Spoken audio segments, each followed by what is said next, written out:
తెలంగాణలోని సింగరేణి ప్రాంతాలపై BJP focus పెట్టింది. బొగ్గు గనుల్లో బలం పెరగాలంటే అధికార టీఆర్ఎస్ అనుబంధ సంఘంలో చీలిక చెయ్యాలనే బీజేపీ ప్లాన్ వర్కౌట్ అయింది. టీబీజీకేఎస్ యూనియన్ వర్కింగ్ ప్రెసిడెంట్గా ఉన్న కెంగర్ల మల్లయ్య రాజీనామా ప్రస్తుతం రాజకీయ వర్గాల్లో చర్చనీయాంశమైంది. టీబీజీకేఎస్కు మల్లయ్య వర్గం నేతలు మూకుమ్మడిగా రాజీనామా చేశారు. ఈ నెలాఖరులోగా బీజేపీ అనుబంధ సంఘమైన బీఎంఎస్లో చేరనున్నారు. టీఆర్ఎస్ అనుబంధ సంఘమైన టీబీజీకేఎస్ మొదట్నుంచి వర్గపోరుకు వేదికగా మారింది. యూనియన్ నేతలు మిరియాల రాజిరెడ్డి, కెంగర్ల మల్లయ్య మధ్య పచ్చగడ్డి వేస్తే బొగ్గుమనే పరిస్థితి నెలకొంది. అయితే ముఖ్యమంత్రి కేసీఆర్ ఆ యూనియన్ గొడవలు పెద్దవి కాకుండా చూసుకున్నారు. వీరి గొడవల మధ్య ఐఎన్టీయూసీ నుంచి వచ్చిన వెంకట్రావుకు స్థానం కల్పించేందుకు సీఎం కేసీఆర్ టీబీజీకేఎస్ అధ్యక్ష పదవిని కట్టబెట్టారు. దీంతో యూనియన్లో విభేదాలు మరింత ముదిరాయి.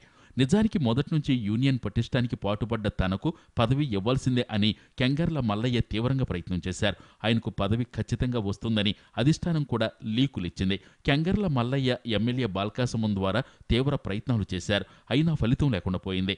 మరోవైపు కెంగర్ల అనుచరుల నుంచి యూనియన్ వీడి బయటికి వెళ్లాలని ఒత్తిడి పెరిగింది.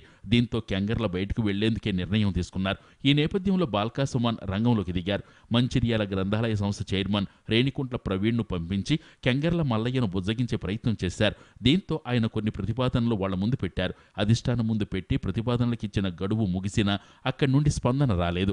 దీంతో తన దారి తాను చూసుకోక తప్పదని కెంగర్ల భావించి రాజీనామా బట్టపట్టారు. ఒక్క తెలంగాణ కోసం ఇవాళ సింగరేణి కార్మిక వర్గం అంతా వేతన ఒప్పందాల కోసం కాదు మేము జరుపుతున్నటువంటి సమ్మె, మా బతుకులు మారడం కోసం జరుపుతున్నటువంటి సమ్మెని బరిగీసి కొట్లాడినటువంటి చరిత్ర ఇవాళ సకల నెల సమ్మె.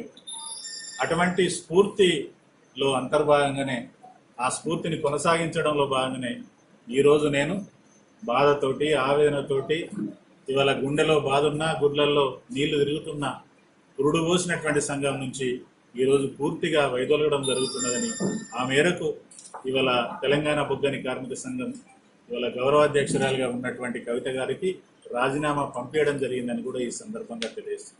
అయితే ఇది సింగరేణి వ్యాప్తంగా టీఆర్ఎస్కు పెద్ద దెబ్బ.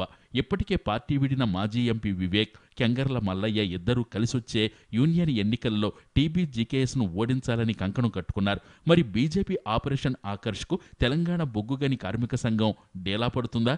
కమలం కన్న కలలు నిజమవుతాయో లేదో చూడాల్సిందే.